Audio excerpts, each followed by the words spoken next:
They say money brings comfort, but it can also bring danger.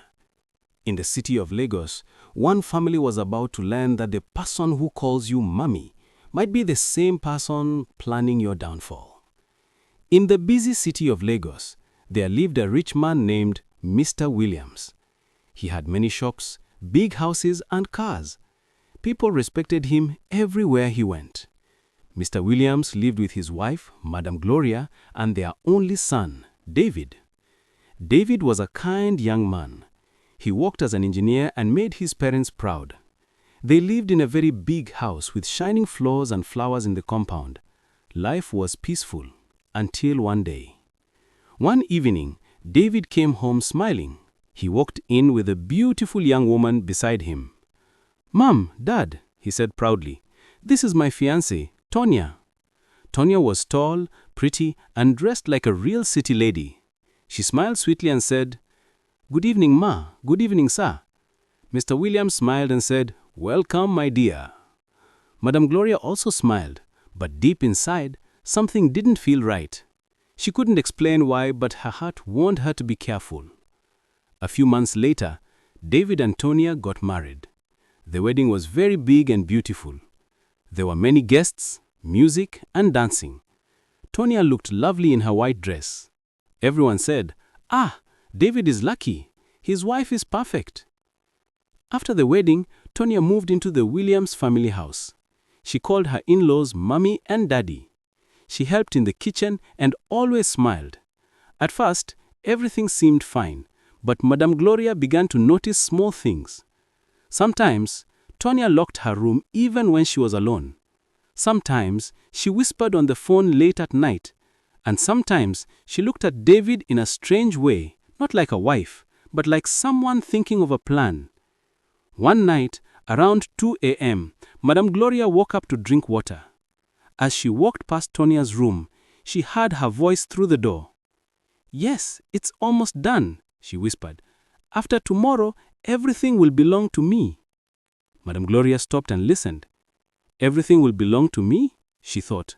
What was Tonya talking about? The next morning she told her husband, but Mr. Williams laughed and said, "Gloria, don't worry too much. Maybe she was just talking to a friend." But later that day, something scary happened. The driver found that the family car's brake lines were cut. If someone had driven it, they could have died. Mr. Williams said it must be a mistake, but Madame Gloria was not so sure. 1 week later, David and Tonya went out in the car. They were driving on the big bridge when the car suddenly lost control. David tried to press the brakes, but they didn't work. The car crashed hard into a streetlight. When people came running, David was badly hurt, but Tonya didn't have a single wound. At the hospital, she cried loudly, "It's all my fault. I should have been more careful." Everyone felt sorry for her. They said, "What a good wife. She loves her husband so much." But Madame Gloria watched her quietly. Something didn't feel true about those tears. After the accident, David couldn't walk. He used a wheelchair.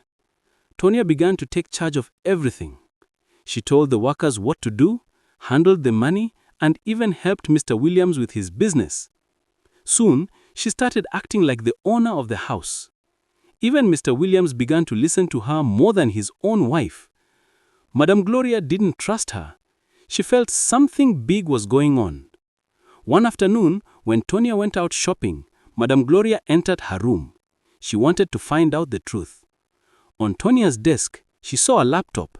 The screen was on, and there was a file called Plan B. She opened it, and what she saw made her heart jump.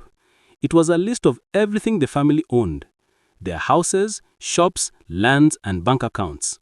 Beside each one, it said, "To be transferred after David's signature." At the bottom, there was a picture of a man wearing a gold chain. Beside his picture were the words, "Once he's gone, we disappear with the money." Madame Gloria gasped. So that was it. Tonya was planning to take everything, and maybe even kill David. She quickly picked up her phone. "Darling, come home now. Tonya is not who she says she is." Before she could finish, her phone battery died. Then she heard footsteps. Tonya was standing at the door. Her sweet smile was gone. Her eyes looked cold. "You shouldn't have touched my things, Mummy. Now you know too much." She stepped back. "Tonya, don't do anything foolish." Tonya took a small knife from her purse. "I have to protect my plan," she said. Just as she moved closer, the door burst open. It was David. He was in his wheelchair with 2 police officers behind him. "Tonya, I heard everything." Tonya's eyes widened. "What do you mean?" David said, "I put a voice recorder in your room. I knew you were hiding something." She dropped the knife and began to cry. "You don't understand, David. I didn't mean to hurt you. That man forced me. He said he would kill me." But the police took her away. Later, they found out that the man in the photo was Tonya's real husband. They were both criminals. They pretended to marry rich people, took their money, and ran away. Everyone in Lagos was shocked when they heard the story. The newspapers called it the deadly daughter-in-law. Months later, things started to return to normal. David slowly began to walk again with the help of a stick. One morning, he received a letter. It had no name and no address.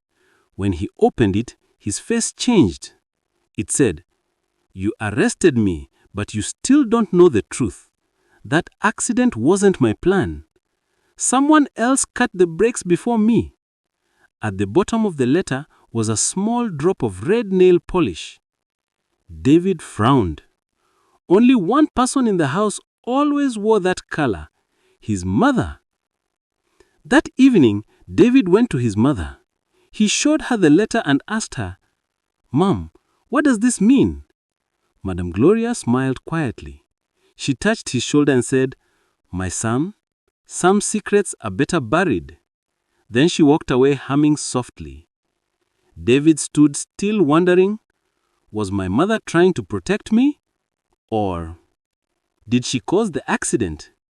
He didn't know. And maybe he didn't want to know. That night, Madame Gloria sat alone in her room. She opened a small wooden box under her bed. Inside was a pair of old pliers, rusty, with a tiny spot of oil on them.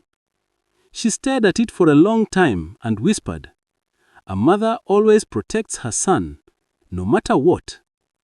Outside, rain began to fall, and somewhere far away, inside a cold prison cell, Tonya sat awake, whispering to herself, "It's not over, I'll be back." Moral lessons. Not everyone who smiles at you is truly good. A mother's feeling can be very strong. Always listen to it. Greed and lies can destroy people's lives. Doing bad things may work for a while, but the truth always comes out. And that's the end of today's tale. But many more stories still wait beneath the moonlight. If you enjoyed this episode, remember to like, share, and subscribe.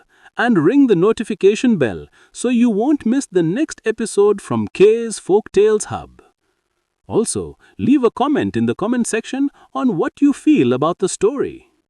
Until we meet again, may wisdom guide your path and may your heart never forget the power of a good story.